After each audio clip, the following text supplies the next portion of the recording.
ЛТР каналында жаңылыктар маалымат кызматы, студияда мен Кубат Кубанычбек уулу. Саламатсыздарбы?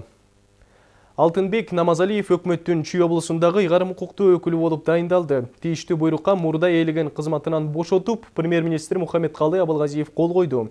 Буга чейин ал Ала-Мөдөн районунун администрация башчысы Аким болуп иштеген. Борбордук аппараттын жамаатына облустун жаңы башчысын биринчи вице-премьер-министр Кубатбек Боронов тааныштырды.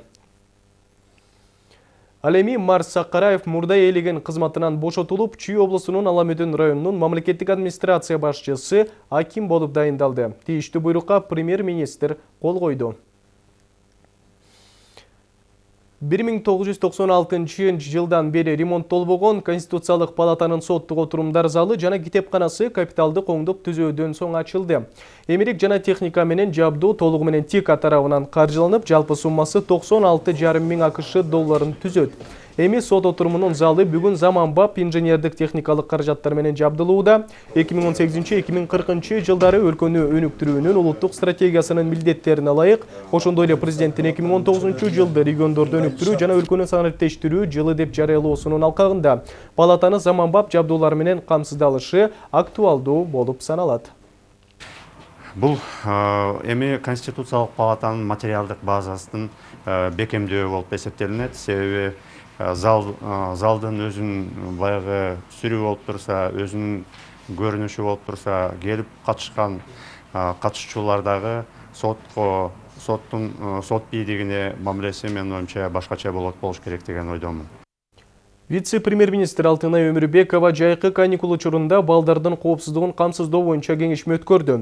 Ал өспүрүмдөр арасында өз өмүрүн кыйоо маселесине өзгөчө көңүл бурду. Балдарды буга түрткөн негизги себептер ата-энелери жана туугандары менен урушуу. Улуулар тарабынан көңүл буруу жана түшүнүшү жоктугу бактысыз сүйүү болуп саналат, деди ал.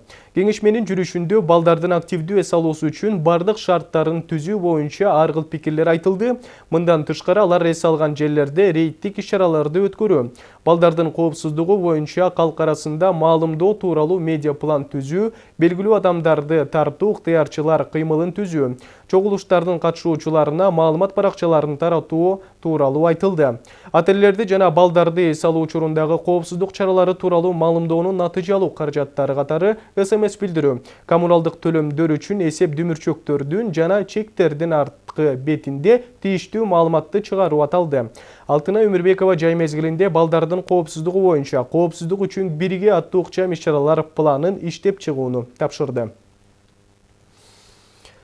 ШКУга мүчө мамлекеттердин башчыларынын саммитин өткөрүү учурунда Бишкек шаарынын жана Чүй облусунун кээ бир жолдорунда убактылуу чектөөлөр коюлат.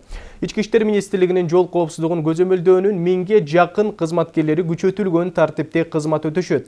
Делегациялар өтө турган Чүй облусунун жана Бишкек шаарынын аймагында иш-чараларды өткөрүү жайларында көчөлөрдө, жолдордо маал-мал менен жолдор убактылуу жабылат.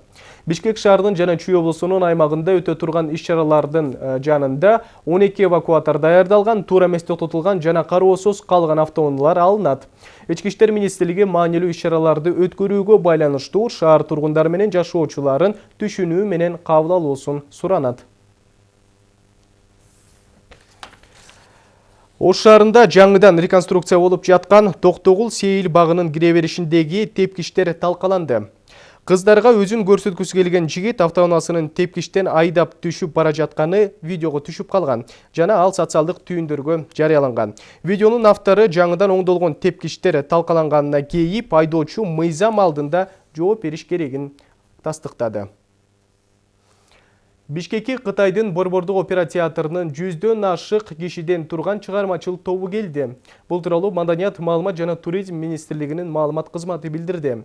Меймандарды Манас аэропортунан Борсок жана Сары Май менен тосуп алышты. Чет элдик артисттер 11-12 июнь күндөрү Абдылас Малдыбаев атындагы Кыргыз улуттук академиялык опера жана балет театрында Манас операсын коюшат.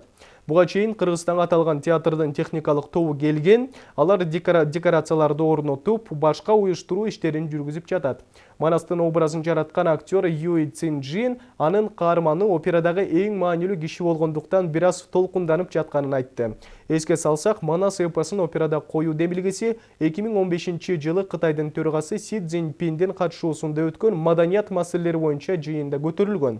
Опера Жусуп Мамайдын вариантынын негизинде даярдалган, сценарийи филология илимдеринин доктору профессор кытайлык кыргыз Адыл Жуматурдунун котормосундагы Манас эпосу боюнча жазылган. Ал Кытайда 9 жолу коюлган, 2017-жылы Пекинде, 2018-жылы Нанкин, Тяньцзин шаарларында көрүүчүлөрдүн жогорку баасына татыган. 2018-жылы президент Сооронбай Жээнбековдун Кытайга болгон мамлекеттик сапарынын алкагында Манас операсында көрсөтүлгөн. Ушундан кийин өлкө башчы Кытай театрын Кыргызстанга гастролго келип кетүүгө чакырган. Манастын образын жаратуу, Бишкектин сахнасында аны көрсөтүү мен үчүн чоң жоопкерчилик. Ал үчүн кыргыз элинин тарыхын окуп, толук маалымат алдым. Кыргызстандык көрүүчүлөрдүн алдында абдан толкунданып турам. Манастын жеринде болуу мен үчүн чоң сыймык. Кытай делегациясы Борбордогу номер 71 мектеп-интернатына окуу куралдарын белек кылды. Алар компьютерлер жана сапаттуу фирмалык баштыктар. Окуу куралдары аталган мектептин ар бир окуучусуна дароо таратылып берилди. Кытай делегациясы Борбордогу номер 71 мектеп-интернатына 20 компьютер жана 800 китеп баштыгын белек кылды. Сапаттуу фирмалык баштыктар аталган мектептин ар бир окуучусуна дароо таратылды. Бизге сунушталган бир нече мектептин ичинен ушул билим уяны тандап алдык. Анткени мында башкаларга салыштырмалуу муктаждыгы жогору өспүрүмдөр көп деп баа бердик. Эки элдин ынтымагы үчүн дайыма кызматташууга даярбыз. Жакшы даярдыкта кабыл алышты. Аябай ыраазы болдук. Номер 71 мектеп жамааты коңшу элдин көмөгүнө ыраазы. Баланын кубанычы ата эненин бактысы демекчи, андагы балдардын ата энеси мугалимдер. Аларчада резиденциясында Си Цзиньпиндин китебинин ачылыш азем болду. Ошол эле делегация бүгүн биздин мектепте Китеп нуру кайрымдуулук фондунун жардамы менен биздин мектепке атайын материалдык жардам көрсөтүлдү. Бул жерде окуучуларга атайын иш-чара даярдалып, биздин мектептин таланттары көргөзүлүп, мектебибизге 10 компьютер жана ар бир окуучуну ошо асма рюкзактар менен камсыз кылды десек болот. Иш-чара Шанхай кызматташтык уюмунун алкагында ишке ашууда. Кечээ билим берүү жаатында Си Цзиньпиндин мамлекеттик башкаруу жөнүндө китебинин 1 томунун кыргыз тилиндеги котормосунун ачылыш аземи болду. Айтор эки эл ортосунда ар тармакта байланыштар күч.